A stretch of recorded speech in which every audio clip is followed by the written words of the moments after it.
बात करते हैं अनसर्टेनिटी और डिसीजन सपोर्ट की। ये एक मैथमेटिक्स की अलग विधा है, लेकिन हम ये देखेंगे कि जीआईएस में क्या अनसर्टेनिटी हो सकती है, कैसे डिसीजन सपोर्ट का हम उपयोग कर सकते हैं।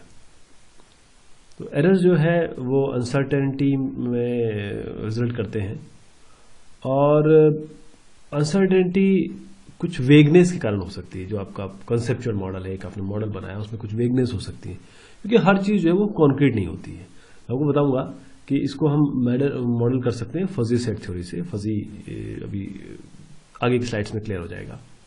तो हम देखेंगे modelling conceptual vagueness fuzzy sets के द्वारा, और डिसीजन सपोर्ट और अनसर्टेनिटी को कैसे अलाउ करते हैं हम और कैसे डील करते हैं डिसीजन सपोर्ट में। तो कंसेप्चुअल वेगनेस क्या है कि अगर हम एरिस्टोटेलियन लॉजिक की बात करें तो उसमें 3 टाइप के ये वेगनेस बताते हैं: law of identity, law of non contradiction and principle of the excluded middle. और दूसरे बताते हैं कि बैलेंस बिटवीन द अपोजिट। उसका कारण यह है कि क्रिस्प और फजी सेट के में और ये क्लियर होगा कि एरिस्टोटेलियन जो लॉजिक है वो बाइनरी है, 0 या 1 होगा या नहीं होगा। लेकिन सिचुएशन वो आती है जब क्या ये होगा, कैसे होगा, कितना होगा। 0 और 1 के बीच में भी तो चीजें आती हैं। बुलियन जो है और वो तो बोलता है कि ट्रू स्टेट्स है। मेंबरशिप फंक्शन जो है वो केवल 0 और 1 वैल्यू हो सकती है। लेकिन जो फजी सेट्स हैं वो नॉन बाइनरी सिचुएशंस भी लेते हैं, यानी 0 या 1 के बीच में, 0.1, 0.5 ये भी तो हो सकते हैं ना। तो मेंबरशिप फंक्शंस होते हैं इसमें फजी सेट्स में, और देयर आर नॉट प्रोबेबिलिटीज, वो पॉसिबिलिटीज होती हैं। और 2 अप्रोच हो सकते हैं मेंबरशिप वैल्यू को असाइन करने के लिए, जैसे एक्सपर्ट नॉलेज और टैक्सोनॉमी। ऐसा ही अगर अप्रोच देखें, सिमेंटिक इंपोर्ट अप्रोच, तो उन सिचुएशन में अच्छी है जहां पर आप या तो डेटा को क्वालिटेटिवली ग्रुप कर सको या क्लासीफाई कर सको, बट एग्जैक्ट बाउंड्री डिफाइन करना थोड़ा सा मुश्किल है। तो ये जो अप्रोच है, ये इसमें आप सुटेबल मेमोरी फंक्शन और अप्रोप्रिएट पैरामीटर जो है वो उसमें इन्वॉल्व होते हैं। अब देखिए कितने तरीके के हैं, और बहुत सारे परम्यूटेशन कॉम्बिनेशन बन सकते हैं बुलियन से लेकर, और जो डिफरेंस एस्पेक्ट्स हैं। फिर बात आती है फजी के मीन्स की। इसमें फजी के मीन्स में क्या होता है कि सिमेंटिक इंपोर्ट जो अप्रोच है वो तो थ्योरेटिकल है, लेकिन जो फजी के मीन्स है उसमें न्यूमेरिकल टैक्सोनॉमी भी आती है, यानी कि ये एम्पिरिकली डिटरमाइन किया जाता है। जैसे कि अगर आप कुछ एक सिटी है, इसमें जो ईडीज हैं उनको आप क्लासीफाई करना चाहते हैं, तो मल्टीडायमेंशनल एट्रीब्यूट स्पेस में कैसे करेंगे आप कि कैटेगरीज बना दीजिए, ईडी असाइन कर दीजिए, सेंटर ऑफ ग्रेविटी निकालिए, सेंटर ऑफ ग्रेविटी निकालने के बाद जो रीअसाइन कर दीजिए जो सीजी के पास में है, बार बार करिए जब तक कोई बचता नहीं है, और असाइन फिर मेंबरशिप वैल्यू कर दीजिए ईडी फॉर ईच कैटेगरी। तो क्रिस्प सेट में देखिए कुछ ऑपरेशन हो सकते हैं जो हम जानते हैं कि एंड और नॉट। इसी तरीके से फजी सेट में भी हो सकते हैं, जिसमें इंटरसेक्ट होता है, लोएस्ट वैल्यू ले लेते हैं हम ट्रू सेट की, यूनियन कर लेते हैं, हाईएस्ट वैल्यू ले लेते हैं, कॉम्प्लीमेंट कर देते हैं, 1 से डिफरेंस दे देते हैं उसका।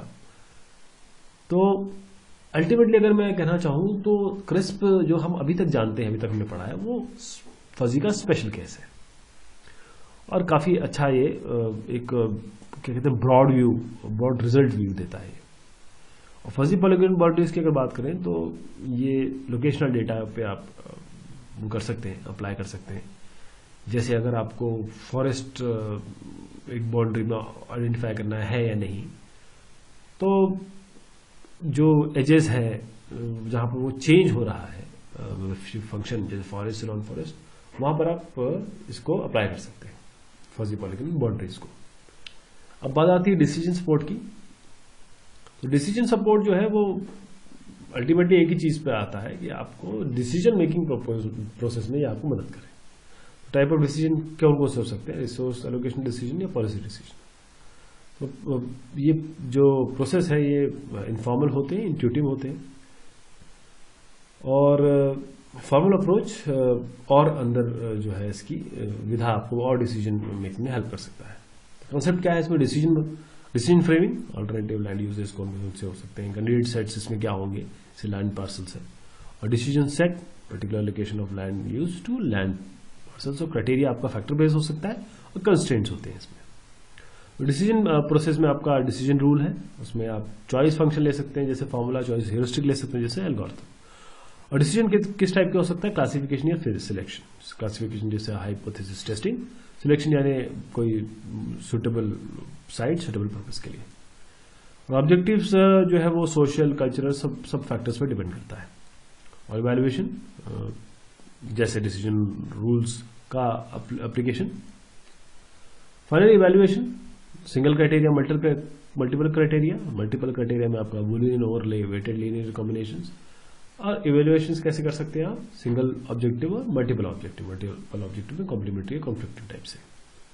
और प्रॉब्लम के टाइप्स क्या क्या हो सकते हैं, क्राइटेरिया एंड ऑब्जेक्टिव्स, ये 4 पॉसिबिलिटीज देते हैं। लेकिन हम अगर डिफैक्टो की बात करें तो single objective single criteria, single objective multiple criteria और मल्टीपल ऑब्जेक्टिव मल्टीपल क्राइटेरिया। अब अनसर्टेनिटी, हर डिसीजन कुछ ना कुछ तो अनसर्टेनिटी इन्वॉल्व करता है। तो सोर्स ऑफ अनसर्टेनिटी कहाँ से आ सकती है, या डेटाबेस अनसर्टेनिटी है या फिर डिसीजन रूल्स अनसर्टेनिटी है। तो डेटाबेस मतलब मेजरमेंट ऑफ एरर, और डिसीजन रूल्स अनसर्टेनिटी में आप कंसेप्चुअल वेगनेस जैसे हमने देखा, सब ऑप्टिमल डेटा और स्पेसिफिक एरर्स।